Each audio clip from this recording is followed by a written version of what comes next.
Hey guys, welcome to my YouTube channel, or welcome back if you've been here before. My name is Liz and this is Let's Get Lizicle, where we do everything card making. Sorry, my video is a little bit zoomed in today because for some reason I had accidentally downloaded some kind of app extension to my camera and it added some kind of logo at the bottom of my screen that was not there when I was filming. So I just kind of zoomed in a bit to get rid of it. Also, I have a cold, so apologies for that if I sound a bit rough today.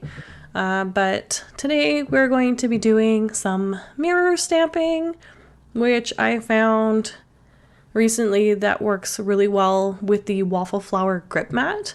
I have had the MFT specific stamp for mirror stamping before, and it was just like a tiny little version almost of the Waffle Flower grip mat. The problem with it, I think, was that it was too thin, so it didn't ever really give you a good impression, and because it was so small, it was just more room for error, because your paper could shift and whatnot. But with the Waffle Flower grip mat, because it takes up the entirety of my MISTI, it gives me a big flat surface to work on, and I can work right in the corner. The one from MFT also had a bit of a taper to it, so that didn't help either. And then I thought I would give it a try with this, because the Waffle Flower grip mat is just made out of photopolymer, which is what is used for our stamps. It's just made thicker so that you could use it as a base in your MISTI. So what I did was I stamped and colored my first image, stamped it again so that we get those black lines back, and here I am going to do the mirror stamping technique. So what you're going to do is you're going to ink up your stamp, stamp it on the grip mat. Make sure you take off any protective plastic that's on there first, because you want it on the actual grip mat. And the first stamping, I didn't make sure it was dark lines or anything, because it's much easier to color the images without the lines bleeding. I do find that even with the Lawn Fawn ink, sometimes if you go to color right after stamping, it does bleed a little bit sometimes. Not all the time. It's just, I think it depends on the weather and stuff too. Maybe if it's too hot out, you'll have more of an issue with the ink drying, because there's so much humidity in the air, especially here in Canada. So I like to do it so that it doesn't matter if my first stamping is ever perfect, because it's just less likely for me to smudge the inks with my alcohol markers. And then I'm coloring them all exactly the same. I just used some warm grays and then a yellow and orange for the hat. And then here I am going to stamp it again. I'm going to stamp it twice onto the grip mat and then put my paper down. There was a bit of fuzzy something on the grip mat, so it was kind of messing up the one ear. So I had to do this a few times to get those crisp, clean lines. And here I am noticing that there's a bit of an issue. I thought it was maybe on the stamp, but then I noticed it was on the grip mat. And then I just keep making sure you put it exactly in the same spot. So you make sure you, what I do is butt the bottom of the paper up into the corner and then lay it down and push, and then peel it up carefully afterwards.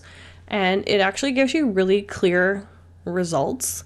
I have seen some mirror stamping in the past where it's not been so perfect, and I don't like it when it doesn't look like it was stamped exactly like the other image.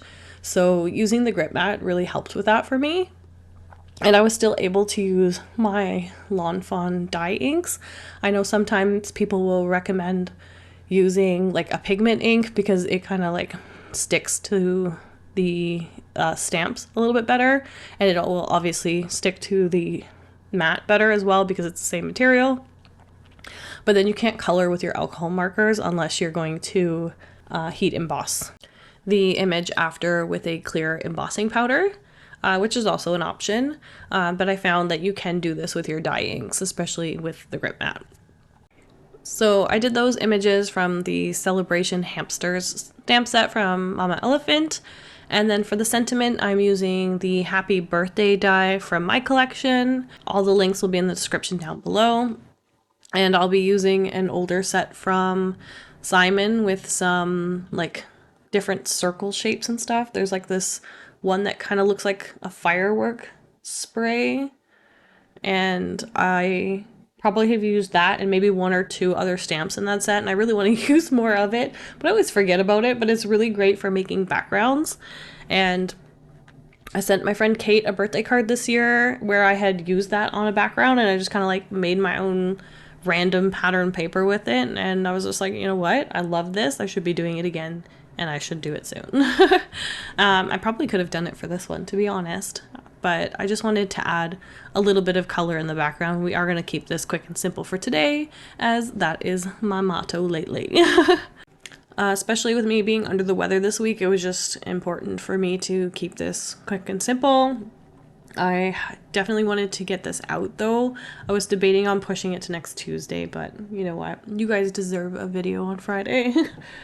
So yeah, I tried this over on my Instagram, I think a couple weeks ago for Valentine's Day. I guess a month ago. Wow. So if you go on to Let's Get Lizicle's Instagram, you can see the other image that I made there.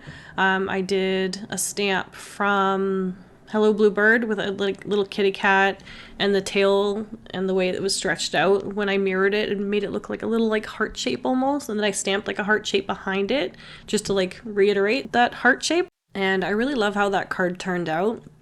Today was a bit of a struggle. I had like 3 or 4 stamp sets that I laid out that I could have worked on, but I don't know if necessarily I would use this technique to, you know, put 2 images on a card together, but it is good if you want your images facing another way than what they were intended for.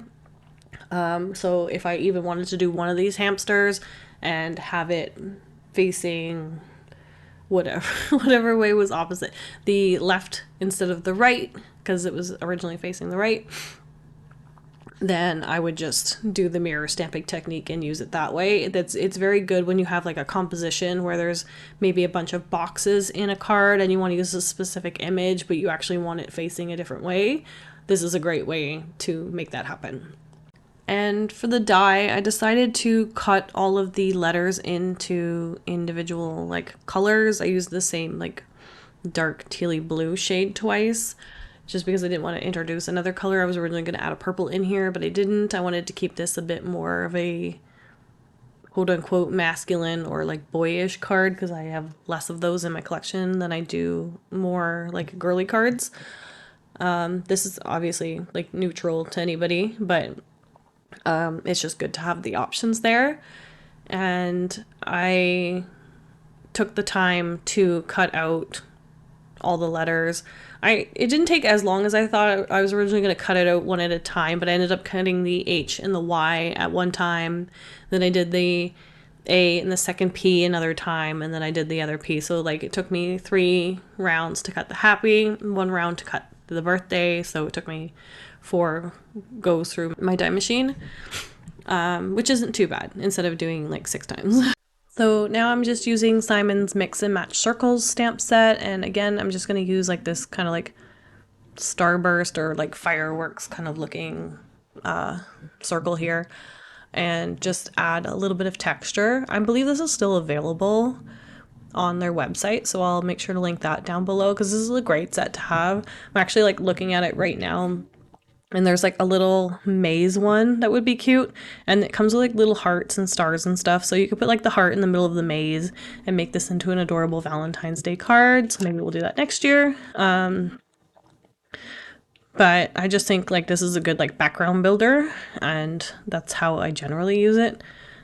Just, you know, stamping different kind of circly shapes around. And there's actually a cute little sun on here too, which I've never used. Again, I've only used probably like 3 or 4 stamps in this set, to be honest.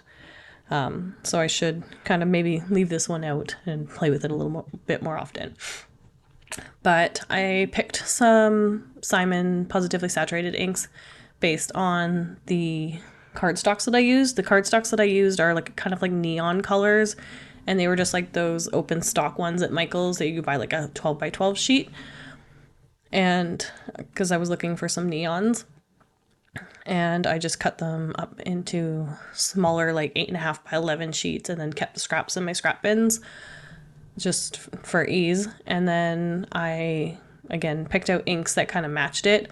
And then for like the lighter green, because the lighter green P was on the right side, I kind of moved the starburst into the left side. Like I kind of like did opposite sides. So like the tealy green is on the right side, where in the happy it's on the left side. The only one is the middle green, where it kind of stays in the middle, but I put it off to the left side a little bit more. And yeah, that's pretty much our card for today, guys. So give it a try. If you have a stamp positioner and a grip mat of some sort, there's multiple companies with them out there. I have the Waffle flower ones, and I'll probably grab maybe another one or another smaller one for like ink blending and stuff, because I do want to keep this one in my MISTI going forward, and I don't want to have to like take it out or use it in my MISTI for certain projects. So I think I will grab a second one, but it's a really good tool to have. So thanks again for joining me for today, guys. If you like this video, please give it a thumbs up, comment down below and let me know your thoughts. Have you tried mirror stamping? And if not, will you? Show me photos. If you're not already subscribed to my channel, please subscribe, because I'd love to have you here. Hit that notification bell and follow me over on Instagram and Facebook for additional content. Until next time, thanks guys. Bye.